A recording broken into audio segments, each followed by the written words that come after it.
This is Research Like a Pro, episode 376, Preparing for Onsite Research Part 3. Welcome to Research Like a Pro, a genealogy podcast about taking your research to the next level, hosted by Nicole Dyer and Diana Elder, accredited genealogist professional. Diana and Nicole are the mother-daughter team at FamilyLocket.com and the authors of Research Like a Pro, a genealogist guide. With Robin Worthland, they also co-authored the companion volume, Research Like a Pro with DNA. Join Diana and Nicole as they discuss how to stay organized, make progress in their research, and solve difficult cases. Let's go! Today's episode is sponsored by newspapers.com. Hi everyone, welcome to Research Like a Pro. Hi, Nicole. How are you doing today? Hey, I'm doing well. I've been working on some class presentations that I'm getting ready and all kinds of things. What about you? Well, I have been reading a new book out by Elizabeth Shown Mills on citations. You might have seen this, called Your Stripped Bare Guide to Citing and Using History Sources. And it's got a funny little cartoon picture of a man holding a land patent over himself and a graduation hat on, and he's obviously in the nude. So it's cute. And I read through it, and I think it is like the perfect book for anyone who's just getting started with citations. And even for those of us who have been doing them for a long time, I've got the third and fourth edition of Evidence Explained. But already I can tell this is one, if I just have a simple question, I can just turn to this and get the answer. So I'm really excited to have just a thin little book to recommend to everyone and to have on my own shelf. All of the templates that she created for the fourth edition are in this. So if you want to just quickly find the template, or if you want quickly to find the reasoning behind, identifying the what of a citation, all those types of things, it's just right here in this little book. And then, of course, you'll probably want the full books too if you want to look at really specifics for citing more difficult or more specialized products that we have to use, like a court case or, something really specific, which she covers in her other books. So anyway, I've been having fun reading through that and preparing to teach the part about source citations for our study group, which I have done that one for years, and I always like to update it, and I'll be updating with a few things from this book. That'll be great. And it's nice to have a way to learn the principles of citation without feeling like you need to read the entire book from Evidence Explained. So this is a great kind of beginner's guide to getting more of a handle on how citation works and the ins and outs of all the different elements and the punctuation and just kind of getting a feel for that. Absolutely. And it really is nice just to have a quick guide to look it up, because we learn, we understand, but then sometimes we have to have a little bit of a review, and this will be perfect for that. Yeah. Well, let's do some announcements. Our Research Like a Pro webinar series is coming up in October. This will be October 21st, and our presenter will be Melanie Witt. The title is Parents for Ellen Cecilia Scott, a 19th Century Irish Immigrant DNA Case Study. So Ellen Cecilia Scott is an orphaned first-generation Irish American born in 1860. She left few traces of her kin or their Irish origins. Census records and newspaper retrospectives based on her late life interviews conflicted about her birthplace, Illinois or Iowa, her mother's death when Ellen was 18 months old, and when her father placed her with adoptive parents. Her father's fate also remains unknown, though her death certificate named her Irish-born parents as Patrick Scott and Margaret Cox. No U.S. or Irish records have confirmed them. Autosomal DNA analysis revealed genetic networks and pedigree triangulation distinguished maternal from paternal lines, leading to specific U.S. and Irish localities and candidate parents. This case study features DNA network graphs created in Gephi using Ancestry DNA match data. So I'm excited to learn from Melanie. She is a whiz at DNA and research. She is a professional genealogist. She's one of our team members, and she holds a Master of Science with distinction in genealogical, paleographic, and heraldic studies from the University of Strathclyde, and is a qualified genealogist with the UK's Register of Qualified Genealogists. As a child of recent immigrants to the US, her work has a strong international focus in France, Sweden, Germany, and the British Isles, alongside extensive research in the Great Lakes and Northwest region. She regularly uses DNA analysis, including solving biological family identity cases, and is a graduate and mentor of the Research Like a Pro DNA study group.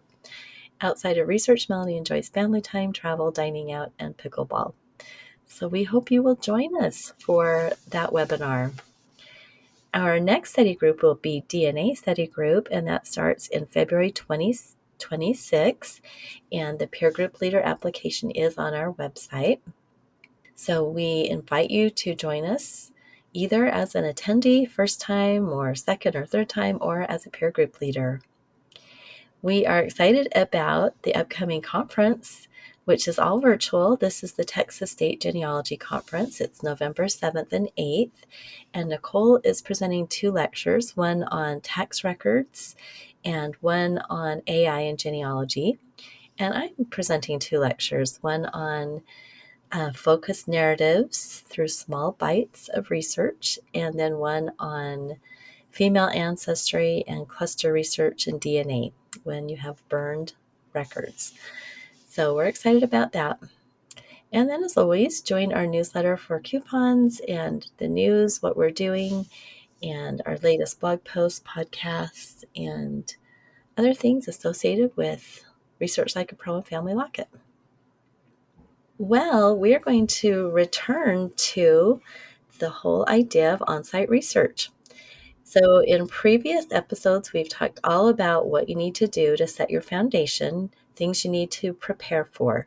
So creating your clear research objective, developing the timeline, conducting locality research, and creating that detailed research plan. And today we're going to talk about the final and perhaps most important step that can make or break your research trip. All right. So the step is to call the facility. And I don't know if this is the most important step, but it certainly is crucial because calling ahead can be when we learn if the facility will actually be open, as we have maybe researched and found that their visiting hours are such and such, but sometimes there's closures for different reasons. People go out for lunch. It's good to just call and find out all the details that we need to know, and calling is just the best way I have found to get that information. So even when you've done online preparation, looking at the website, all that kind of thing, talking to a real person there at the facility can help us find all that critical information that we either overlooked, didn't understand, or their website just didn't provide. Well, and I think this is just how life goes. You know, the website might say that these are the hours, but then there's a celebration in town and they're going to close down for the afternoon, things like that. So you have had some experience lately in Love County, Oklahoma, and Kentucky that really demonstrates why this step is crucial. So in Love County, Nicole discovered that while emails to the county clerk were not answered, calling the office directly got immediate responses and helpful information about the hours and procedures. And so, that was a good example of why the phone is more effective than email. And, as someone working in an office, I can just imagine how many emails that they would get, and then you probably get their attention quicker with the phone call. So that's such a good lesson to learn. So, like we have said, one of the purposes of the phone call is to verify the hours, closures, and any special circumstances. So when we went with the National Genealogical Society conference to the Kentucky Library and Archives, that research visit perfectly illustrates why you can't rely on just information that you're getting secondhand. Calling ahead would have helped me understand better what was going to happen when we got there on that Friday. And the Kentucky Department for Library and Archives is normally closed on Fridays. but they had opened especially for our NGS conference group.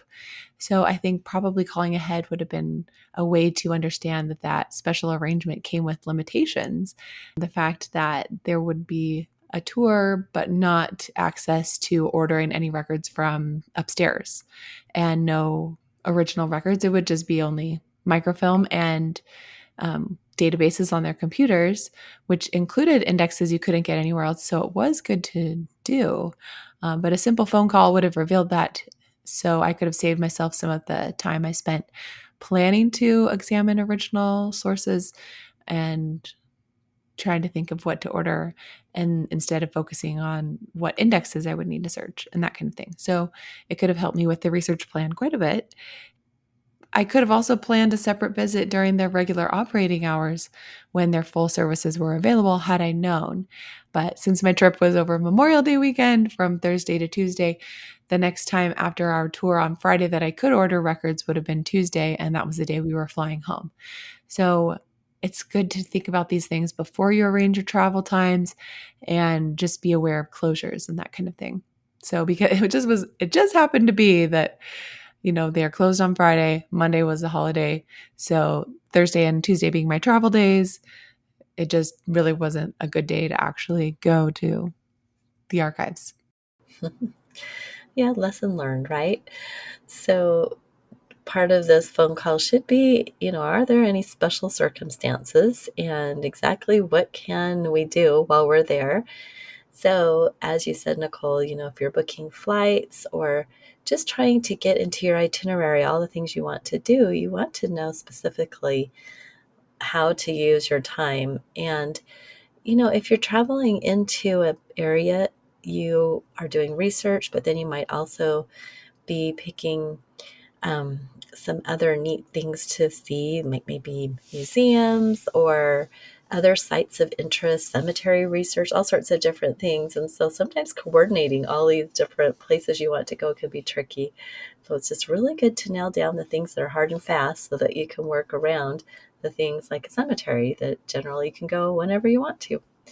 So if you'd known about the limitations, as you said, you could have either come earlier or stayed an extra day. And, that's just part of learning how to do this on-site research. Yes, exactly. It's a learning process. Well, another thing to ask about when you call the facility is to find out what the physical workspace is like there and any equipment needs. And the research that I did at the Love County Courthouse and jail behind the courthouse taught me how important it is to ask these practical questions in your phone call. In the county clerk's office, there were not any chairs, which was fine. I just, I used the tables they had. They were like taller for standing up. And so that was okay. But also, if you need to have sitting breaks, you could bring your own little like portable stool or something. And then in this treasurer storage room, which was in the old jail, I was kneeling on the floor using a plastic bin as a table because it was just a storage room and they were kind enough to let me go in there.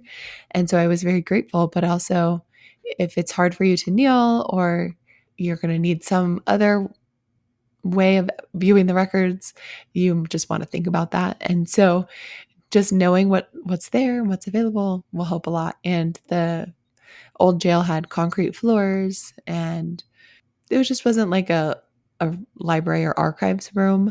It was a storage room. And so talking with the treasurer's office beforehand could have helped me understand these conditions.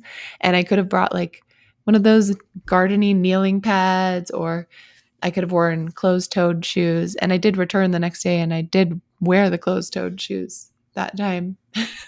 So I learned from my first day what to wear on the second day. So the closed-toed shoes, was this because you were scraping up your feet because you were kneeling down on concrete floor?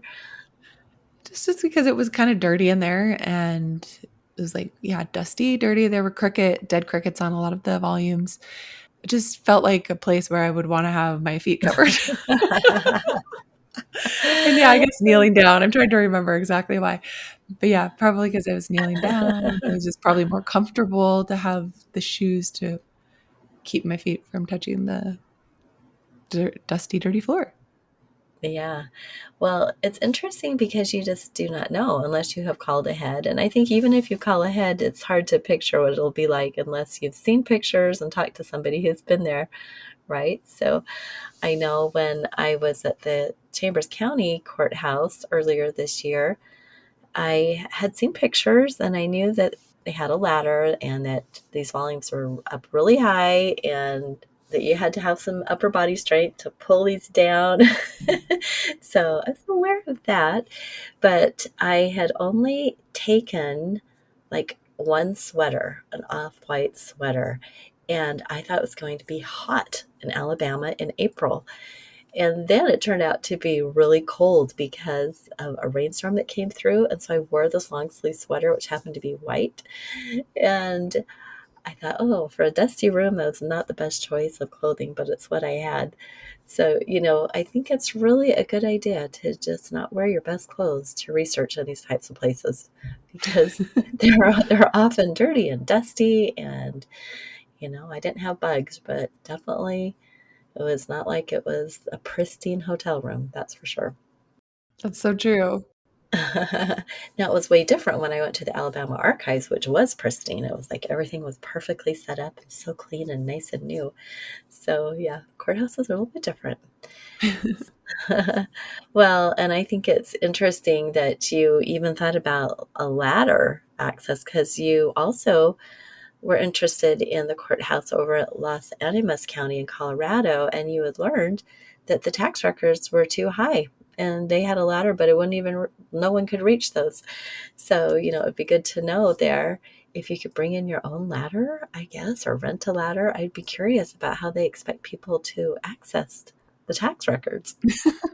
Right? I know that one still is one I'm not sure how they would expect to get it down, but I had hired a researcher and she had gone there and she had used the ladder, but there were still some volumes that were just up too high that she couldn't reach at all, and neither could any of the staff there.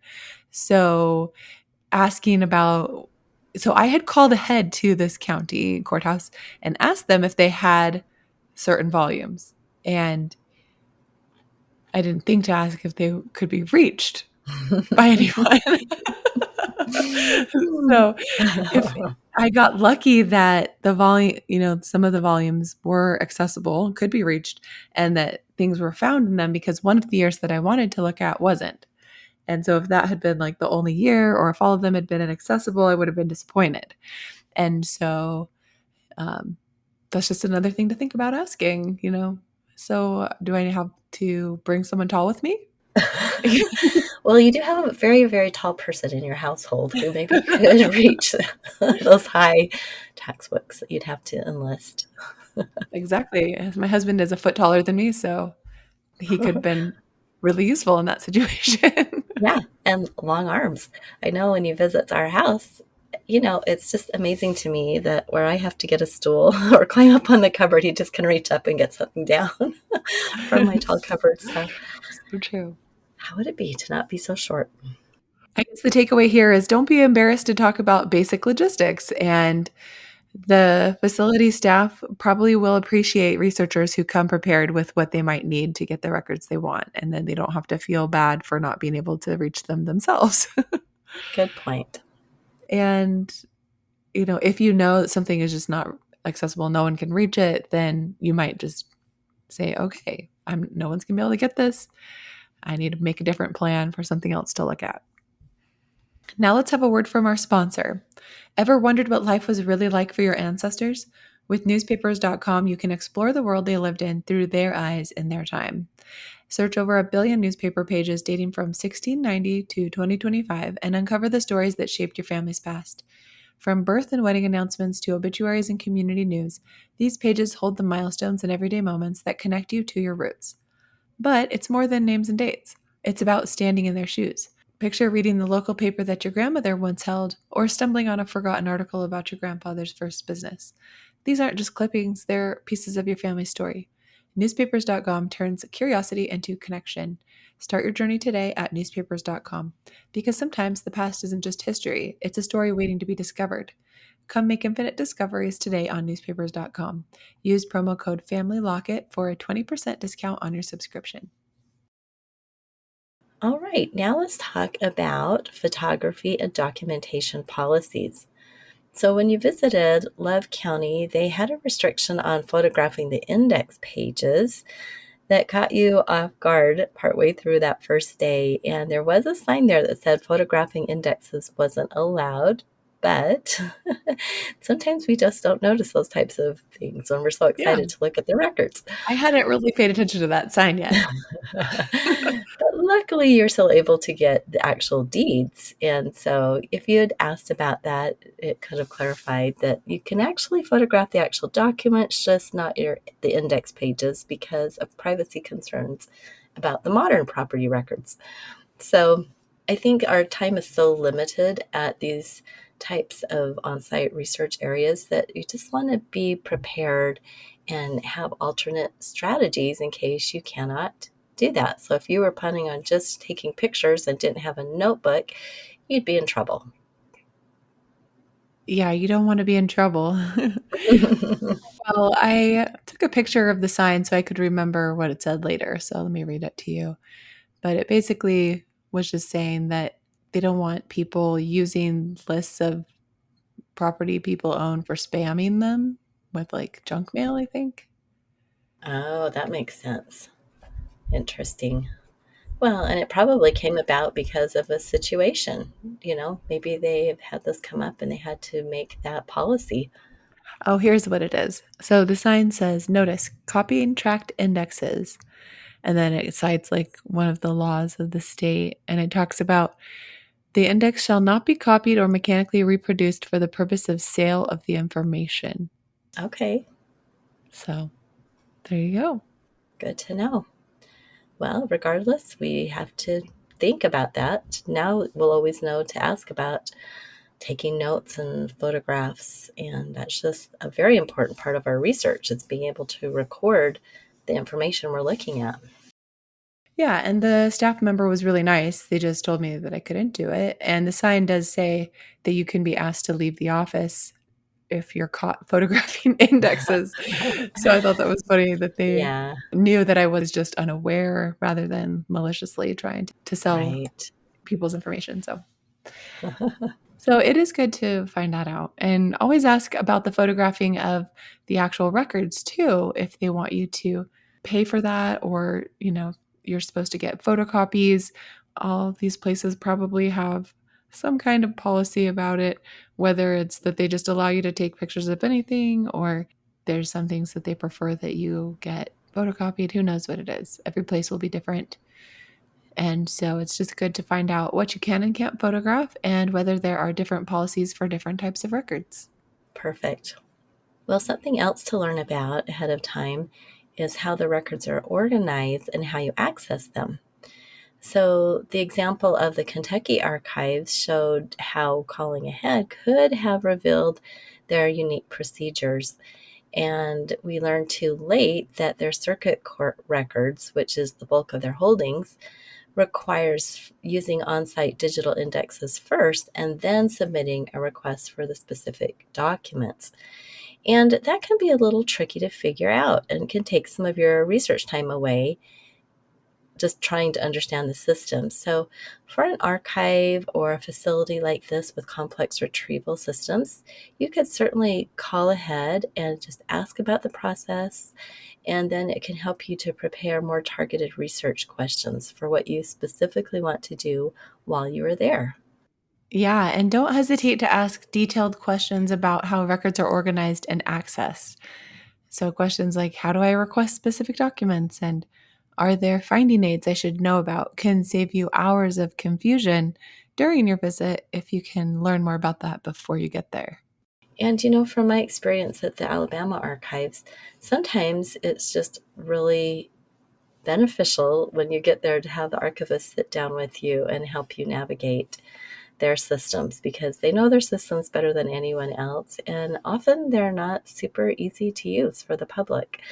So I would also say, is there a chance that I could schedule an archivist to meet with me tomorrow morning, at 10 a.m., maybe you can request a consultation or something so that you've got somebody just ready there to help you in case you're going to need some help. Because who knows, maybe they're really busy and there's not going to be anybody there to help you. But if somebody will be there, then it will also help you to plan. Well, both of these research trips really showed how calling ahead prevents the frustration of spending valuable time learning procedures that could have been understood in advance. So in Love County, not knowing about, how they had organized their township-based index system cost a lot of time. And then in Kentucky, the entire group visit was limited to orientation activities rather than actual research.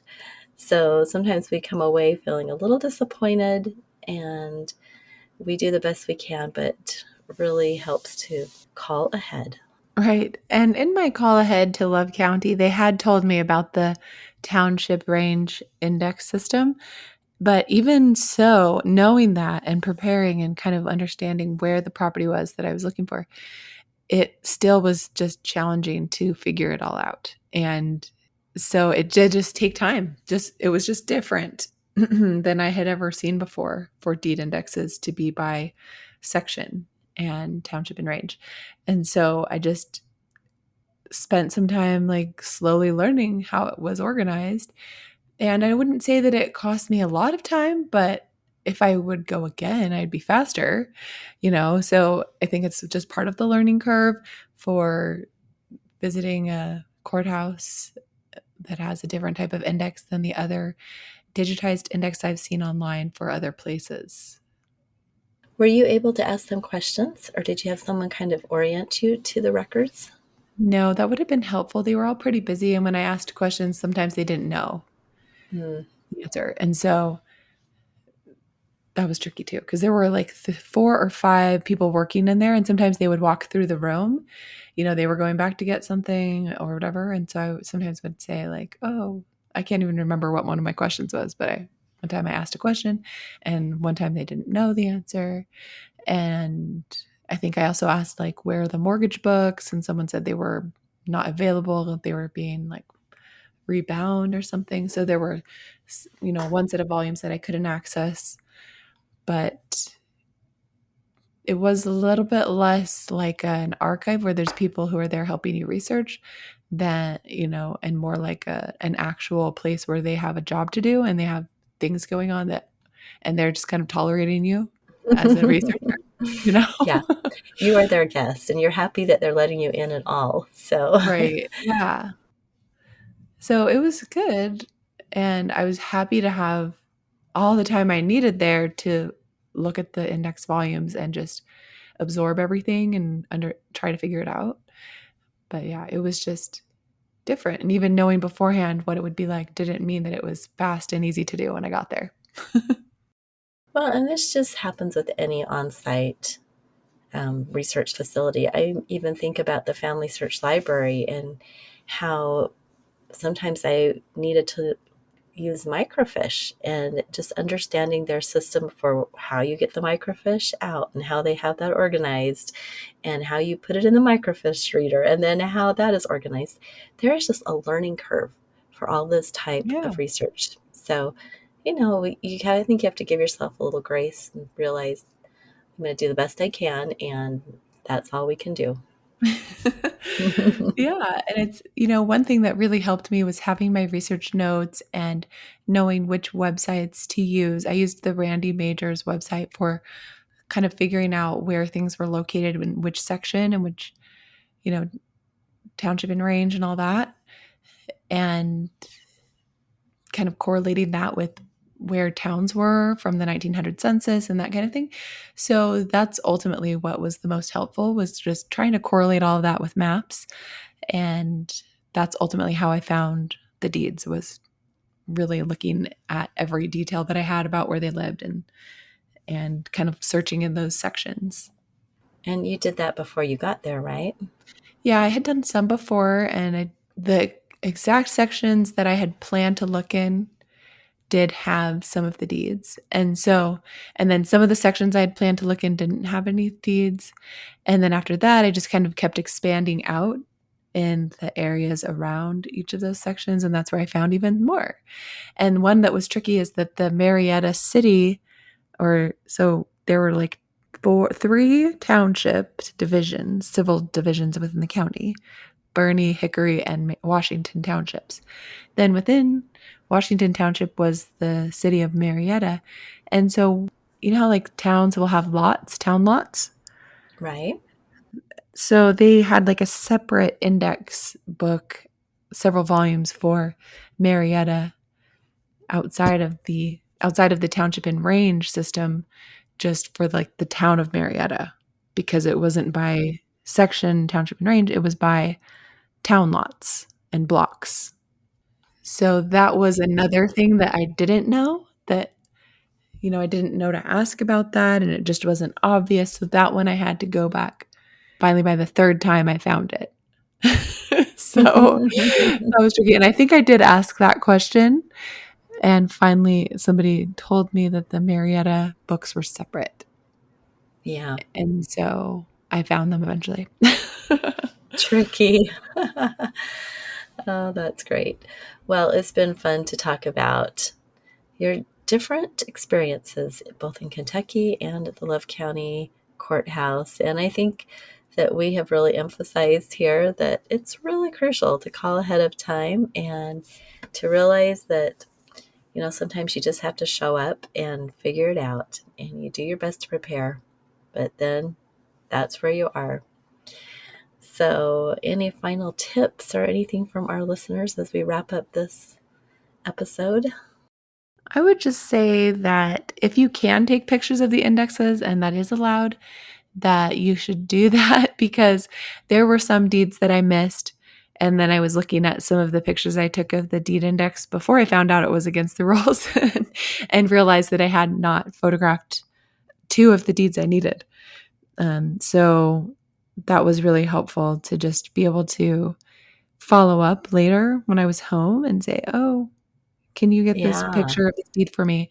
So, and just being able to go back, like if you can at all plan for 2 days so that you have a chance to do one visit, then go back to your hotel and process and like think about things, and then go back. Because the second time I went back to the deed office and to the tax storage room, I found almost as many things as I found the first day, sometimes more. And so if you can plan another day, then that is really, really good and useful. Right. Good advice.